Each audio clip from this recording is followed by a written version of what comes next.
indicates that progress is being made. And I don't take credit for that by myself. I want to share that with a lot of people. We've brought in investment into the school district from people who, when I first got here, said that they would not ever partner with the Grand Rapids Public Schools. I vividly recall going to a meeting where I was told, you can say all you want. All you are trying to do is to convince us that you can turn a sow's ear into a silk purse. That was one of the very first meetings when I got here. And that's not the attitude today. Again, we've created public partnerships. Mr. Datema's relationship with us, the Student Advancement Foundation, their relationship with us, the work that we have done with the Doug and Maria DeVos Family Foundation, who has basically funded our professional development issues. Again, those people are not investing in the district because they like me as a person. They see that what we say we're going to do, we do it with fidelity, and we do it well. Now, Mr. Murata, you've been a teacher in this year. You're getting ready to retire, sir, correct?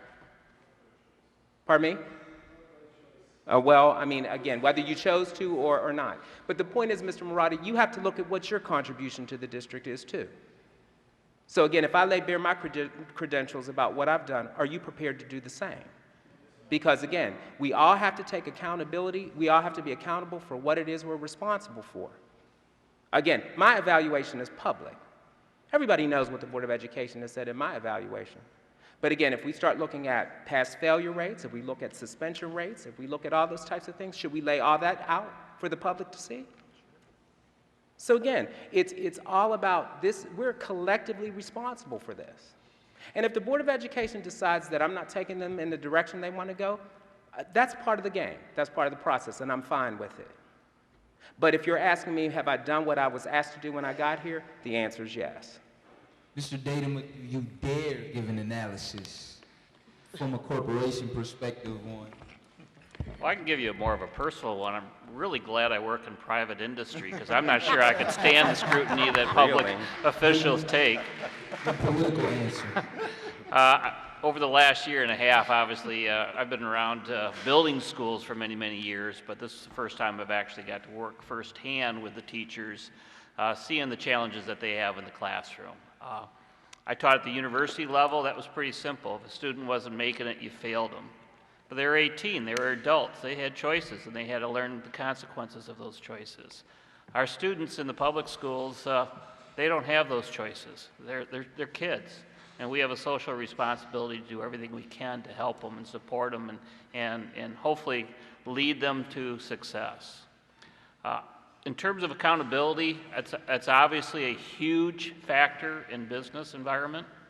But I think without a doubt, the public settings, these hearings, these discussions, the openness and forum of the board meetings, the superintendents getting reviewed in public every year, there is that level of accountability. And I think this school district's doing a great job of opening up to the public. Without a doubt, in an organization, there's only one way to be successful, and that's if everybody's pulling together. As soon as you get the oars going in different directions, you just sit there and spin. And if you can't get everybody seeing the common path and the common goals and figuring out, putting some differences aside, compromising, coming up with a direction that everybody's pulling together, will you have success? All right. My mom has a question, and I have to acquiesce. Thank you.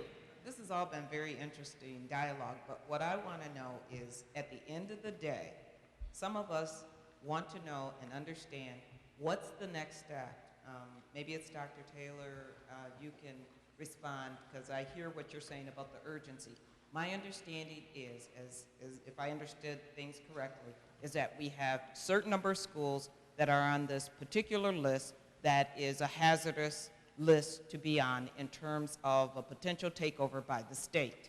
My understanding also is that the state provides 4 different alternative models of actions, definitive actions that can be taken to submit in a plan whereby, by doing so, you're able to alleviate the hazardous condition or status of the school from being taken over by the state.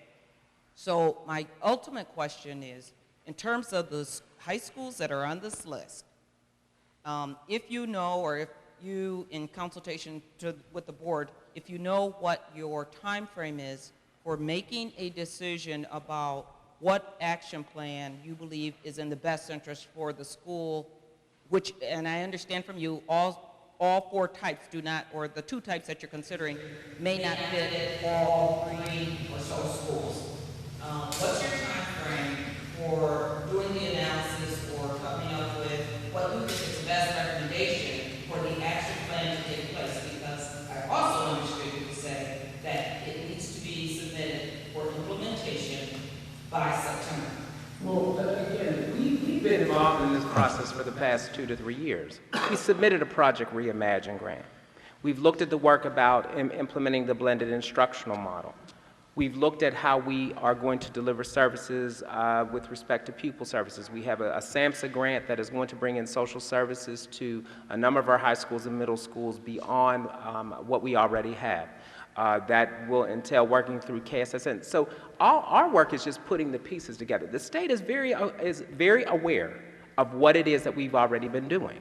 So this isn't, I'm not approaching this with anything that approaches fear. The opportunity that's presented to us is that there are resources attached to finding yourself having this designation.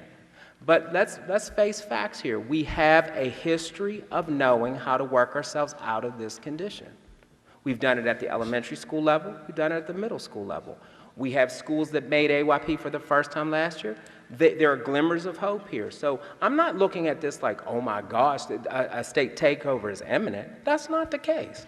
But what we have to stop doing, I will go back to Mayor Heartwell's point, is stop arguing over things that don't bear any reason to argue. We need to get it done. I've always worked in places where urgency was always part of the menu. This is no exception. But what stifles that sometimes is you get so caught up in, but we've never done it like that here.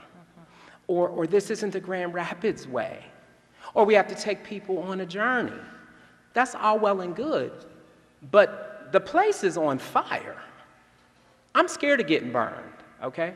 So I say let's put out the fire, and then we can come back and have all the nice, polite planning conversations that you can have. But you put out the fire first. And the other thing, too, is we need people to come at the beginning of the discussion, not in the middle, not at the end, at the beginning. And when just, okay? We need people at the beginning. And if once the conversation gets out, once it's down the road, it's down the road. We can't keep coming back to the starting point because our work continues. We have to get school open in September. There's a handful of people who are charged with getting all these schools open in September. And we've spent a lot of time talking, and that impedes our ability to get things moving so that, again, we have a smooth opening in the fall. So to answer your question, we go back to our Project Reimagine grant. Go back to our strategic direction, which has been on the website for months. We worked on that over the past 2 years. It's there in black and white. This should not be news to anybody.